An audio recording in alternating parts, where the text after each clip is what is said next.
I would like to welcome Genefa Murphy, Chief Marketing Officer at Udemy, to the CMO Spotlight. Welcome, Genefa. Thank you. Thank you for having me. Glad to be here. Great. So let's dive right in with your background. Can you tell me about what Udemy does, what your role is there now, but also give us a little background on your career path and how you got to where you are today? Sure, definitely. So Udemy is an online learning platform powered by a creator economy. So we've got both a D2C, a direct to consumer, and a B2B, a business to business focused offering. But ultimately, our mission is to transform lives through learning, be that an individual or an organization. Now, we do that by creating essentially a community where we can connect learners and organizations with instructors, the creators, the content creators, who are providing the freshest, the most relevant content on the most relevant topics. And for us, it's ultimately all about skills. So people come to Udemy to learn the skills they need to drive their transformation and success. Now, that could be learning a new hobby. That could be learning a new soft skill like communication or leadership, a business skill like design thinking or Excel, all the way through to deep technical skills like AWS certifications or the latest programming skills. So I joined Udemy as the first Chief Marketing Officer, which is actually really exciting. It's my third CMO role, but the first here at Udemy. How did I get here? Well, it's interesting. I almost feel like I've come full circle because, you know, for me, coming to Udemy almost takes it back to where things all started, which is about learning. So my career path went from my degree to a doctorate, to consulting, to product management, and then ultimately into marketing. And now I'm back at learning. So Udemy is a very data-driven organization. So the team here, we spend a lot of time testing hypotheses, finding new ways to make the learner and instructor experience more valuable. So that for me is a little bit like what I got to do when I did my doctorate. Definitely. Oh, I love that. And I love hearing about sort of a not completely unconventional path, but you wore a lot of hats before you became a CMO. And I always think that's really interesting to our audience because there is no one path, to CMO. That's so right. And yeah, I'm not a career marketer. Like I said, I started off in consulting, went into product management, did partner marketing, did different bits of marketing, go-to-market strategy, enablement, but I have a real passion for being a CMO and the beauty of the science and the art that comes with being in the marketing profession. Definitely.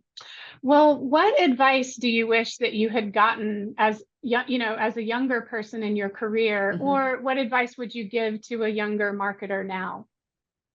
Yeah, so I always give this advice and people look at me strange, but I think if you want to be a highly successful marketer, go and do a job outside of marketing. Go and do the job of the internal customer of marketing, sales, partners, customer success. It's going to give you a whole different perspective on the value that marketing can bring, the assets. Because often when you look at marketing, you think about the marketing product and then it stops there. But when you think about the full marketing ecosystem, how that product can turn into pipeline and revenue and bring more consumers to a platform, then you really open up your marketing world. So my advice is go do a role outside of marketing, either one of your internal stakeholders or, go work in customer support and get close to the customers who are going to be using your platform. I like that so much because I do think that there's a better, to use a buzzword, synergy when marketing understands sales and those, two things are going together, or customer service, there's different aspects with the different types of companies, but I really like that advice. I really do. Yeah. So at Setup, we believe that everybody has a superpower. What do you think yours is?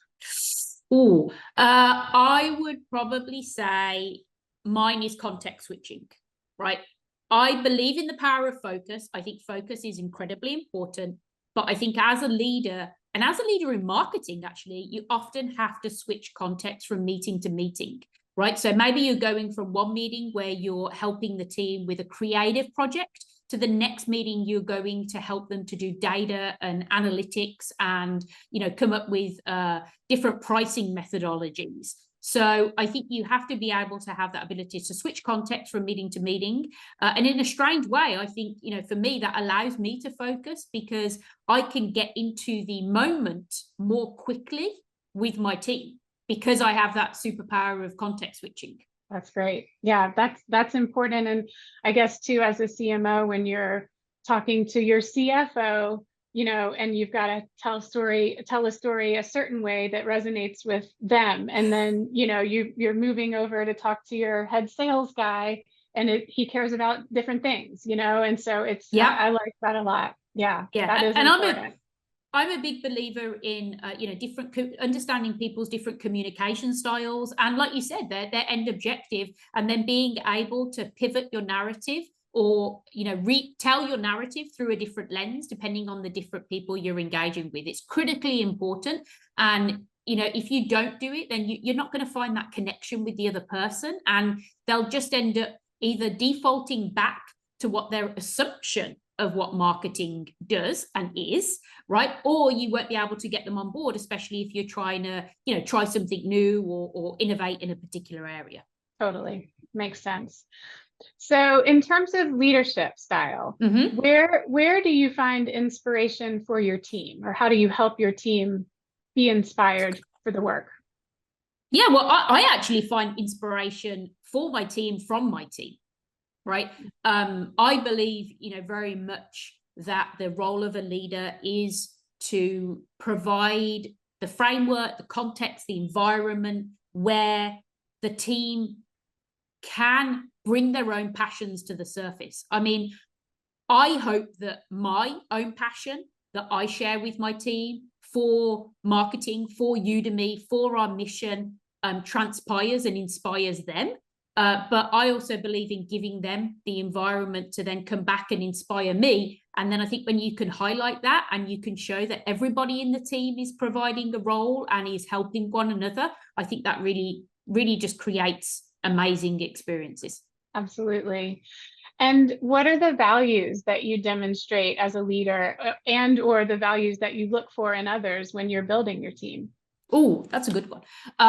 So I think for me, respect is the baseline, right? We can disagree, debate, argue even. And I actually think that's really good. There's nothing worse than when you put an idea out there and it's sort of everyone's like, yeah, okay. It's like, okay, let's have some discussion. Let's have some debate. But it has to come from a place of respect and delivering together on the end goal. The other thing is I very much believe in the concept of 2-on-2. So the notion that at 211 degrees, water's hot. At 212 degrees, it boils. And with boiling water comes steam. With steam, you can power a train. For me, I always think that we should be asking ourselves, could we go that extra degree? And it doesn't always have to be massive things, but sometimes just that little extra degree, that little extra challenge, that little extra question that we ask ourselves helps us to unlock an amazing amount of potential. That's great. Yeah. So at Setup, we help marketers thrive by bringing them together with the best people and resources. And that often means that we are connecting brands and agencies, with agencies that can fill a capacity gap or a capability gap. And because we live in that space in between brands and agencies, we have a unique perspective on that relationship. And we like to ask about how you operate with agencies. So how do you work with marketing agencies today? Yeah, so, for me, it's always a blend. So I think there are different areas where we leverage agencies. Some are a little bit more tactical, right? Maybe we're leveraging agencies to add additional contractor capabilities for program management or copywriting or things like that. And then some are a little bit more bigger picture, right? So leveraging agencies for large events that we might do, things like a sales kickoff or a president's club for our sales team, or I think the other key area is really leveraging agencies in region. So a large percentage of our revenue actually comes from outside of North America here at Udemy. And so leveraging local agencies who have local on the ground representation and knowledge that they can feed back into our team is critically important. Great. And specifically, are there any functions, and this could be more generic too from your past, but are there specific marketing functions that you would always think is important to keep in-house versus, different areas where you would always want an outside perspective and expertise? Yeah, I think it's always a blend. It's not black and white at the end of the day, right? So it depends on the current skills within the team. What are you trying to achieve? Timeline, budget, context is king. Sometimes I use agencies when you've got a time crunch. Other times I've used agencies more strategically to help kickstart a new way of thinking within an existing team, right? So especially when it comes to design teams, I think having in-house designers and creative teams production is critically important because it gives you speed and agility. But then, that community thrive on learning from others, learning from the best in the industry. So sometimes being able to leverage an agency to actually supplement your in-house creative team, I always find that that's a great way because then it just makes both sides sort of even more creative and come up with even more, thoughtful ideas about how you can amplify a brand or run a campaign, as an example.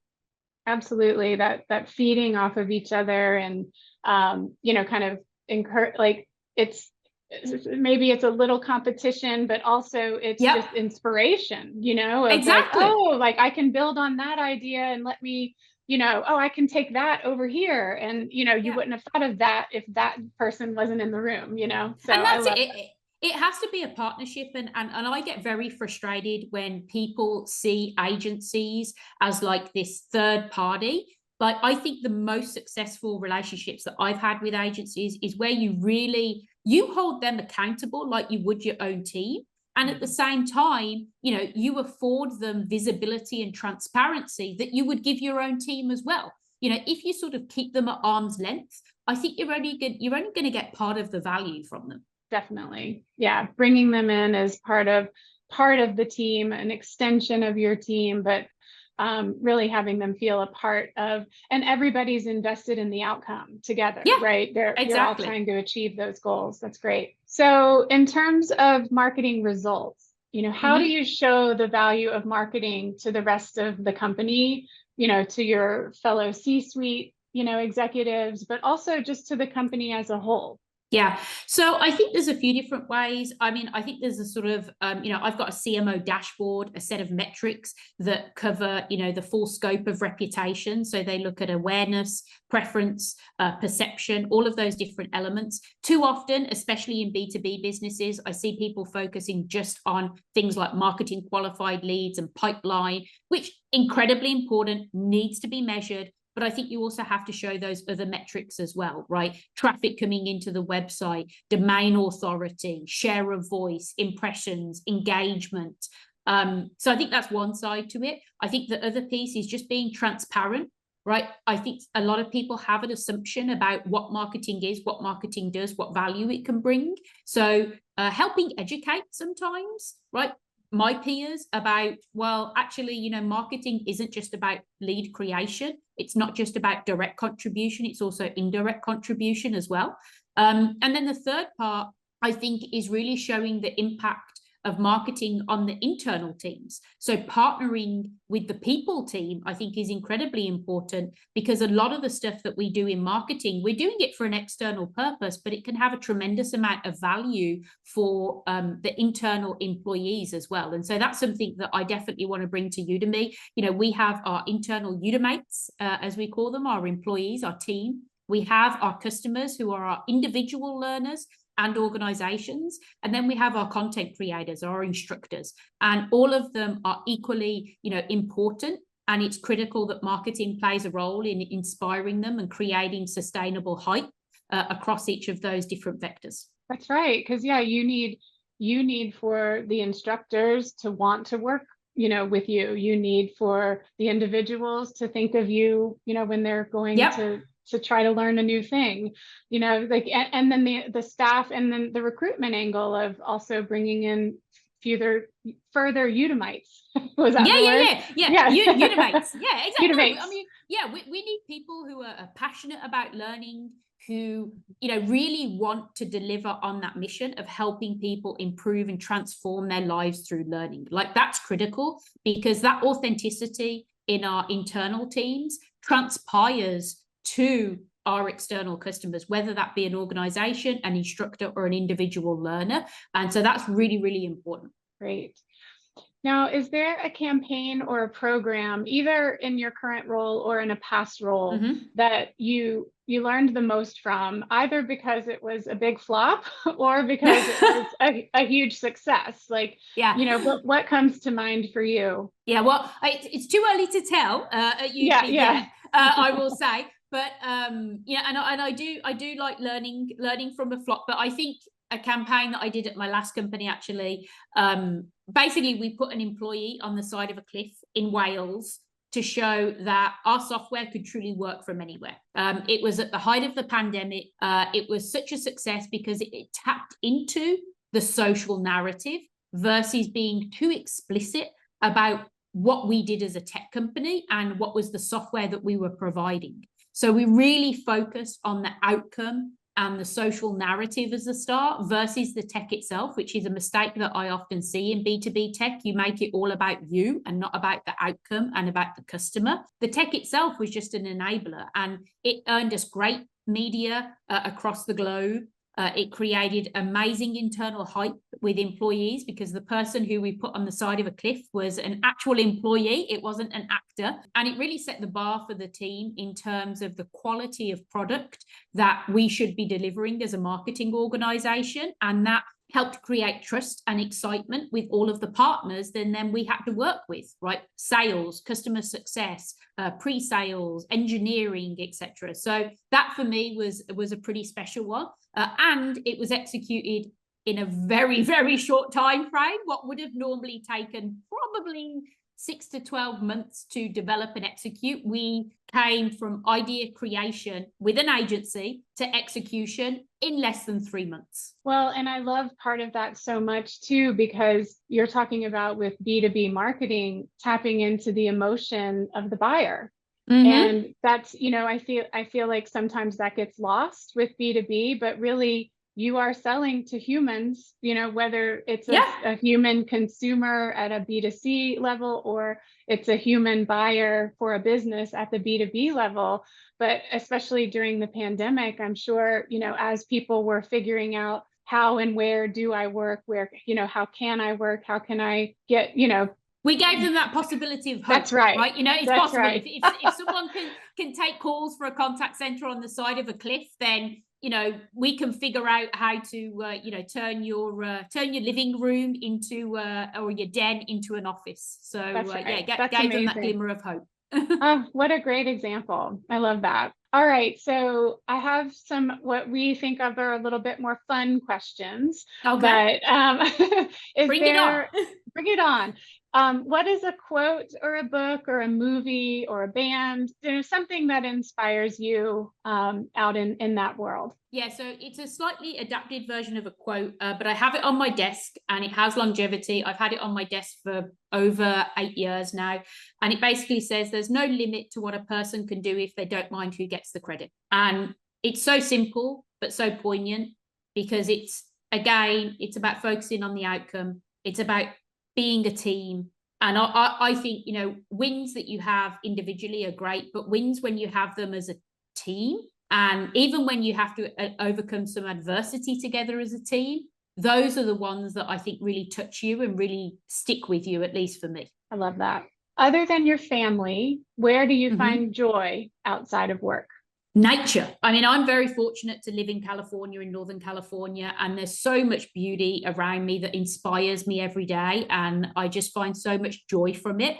So I love going on walks and exploring. And I will admit, I get joy from 80s music and dancing around the kitchen with my kids. Nice. Yeah, that's a good one too. Both are important.